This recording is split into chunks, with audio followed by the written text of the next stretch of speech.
Hay aspectos del anuncio que están vinculados directamente con el perfil agroexportador, digamos, que tiene el país.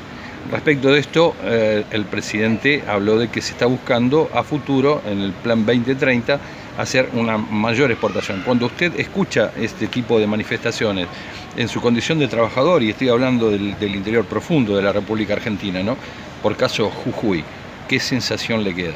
Mira, yo creo que hay que analizarlo a la luz de los hechos, ¿no? El tema de la guerra en Ucrania, en Europa, ha hecho que muchos precios vayan a crecer, ¿no? El tema de los recursos energéticos, el gas, el petróleo, como también la exportación de grano. Es cierto que eso va a poner en un marco de fragilidad que ya tiene la Argentina en una condición bastante más precaria o difícil, ¿no? Sobre todo para provincias del interior donde, como en el caso de mi provincia, el 80% depende de la coparticipación.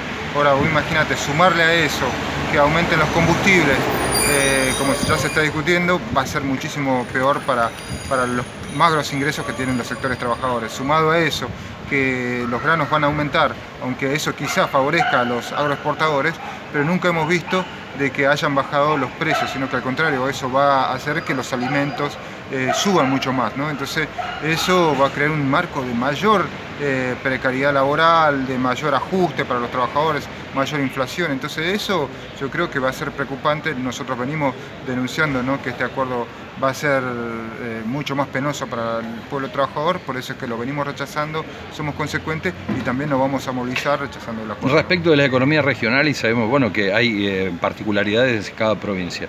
Se está hablando mucho en Jujuy sobre el litio, se habla sobre el cannabis, se habla sobre otros productos más tradicionales, pero por caso le nombro estos dos nuevos. Sí. ¿Se sintió aludido como jujeño respecto de los anuncios? Mira, lo que nosotros estamos viendo es que...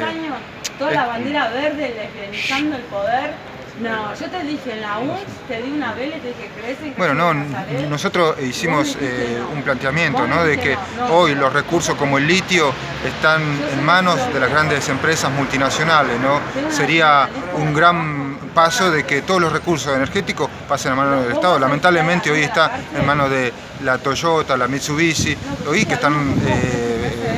están saqueando todos nuestros recursos naturales, ¿no? Por eso nos preocupa que el gobierno está anunciando un plan justamente para impulsar estos recursos energéticos, pero no pone en contrapartida más recursos para lo que son medioambientales, ¿no? De hecho, no se pronunció sobre la ley de humedales, ¿no?, que es algo que nos preocupa, pero creemos que hoy impulsar todos estos recursos tiene que estar en manos del pueblo trabajador para que los recursos queden en la Argentina.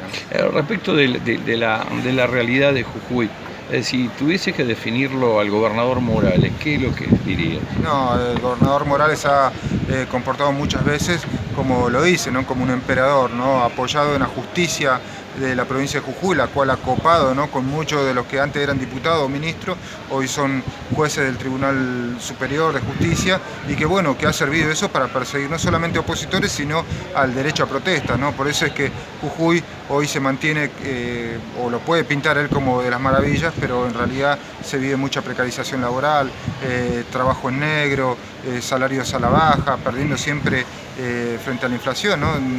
La última paritaria hoy que se está discutiendo le han ofrecido un 20% a los trabajadores docentes y estatal. Imagínate cuando la inflación es un 50%. Por eso las aspiraciones que hoy tiene Gerardo Morales presidenciales lo hace en base a mentiras, ¿no?, que por ahí Sí. estos proyectos productivos que muestra como cannabis, la energía solar o el litio es justamente para entregar todos nuestros recursos a otras manos. Se entiende, diputado Vilca, usted, es bastante revelador este dato de que en un 80% el producto de su provincia depende de la coparticipación. ¿Por qué? ¿Qué es lo que falta hacer en esa provincia? Bueno, es justamente un esquema solamente de vivir del Estado, pero también de monoproducción, ¿no?, como el azúcar, la minería y el tabaco, ¿no? Son los tres ejes que tiene la provincia.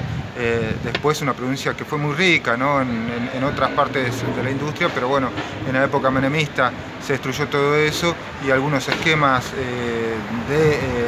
nacionales de producción han hecho que provincias como la nuestra quede relegada, ¿no?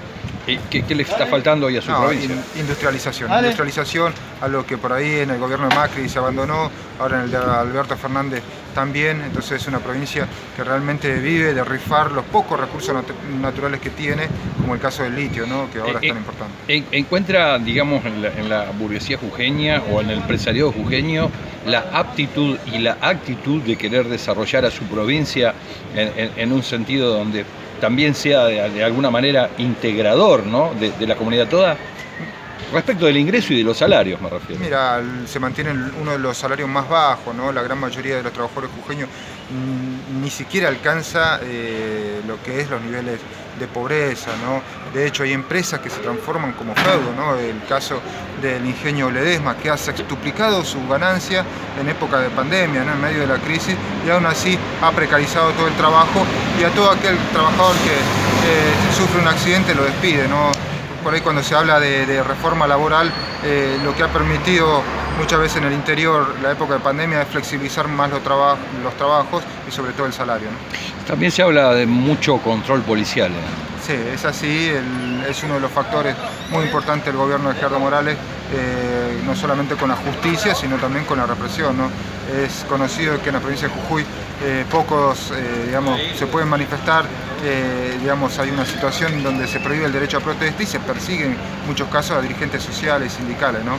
Eso nos preocupa y lo venimos denunciando desde la izquierda, ¿no? El caso Sala lo ven marcado en este tema de, digamos, de lo que puede ser la represión antes, durante y post.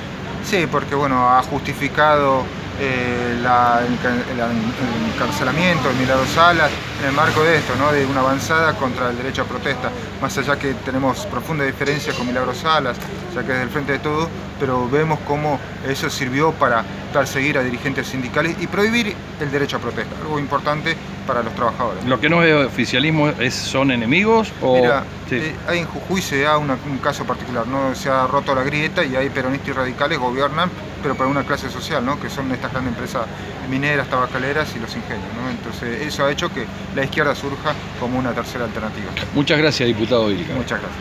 Buenas tardes. Dale, sí.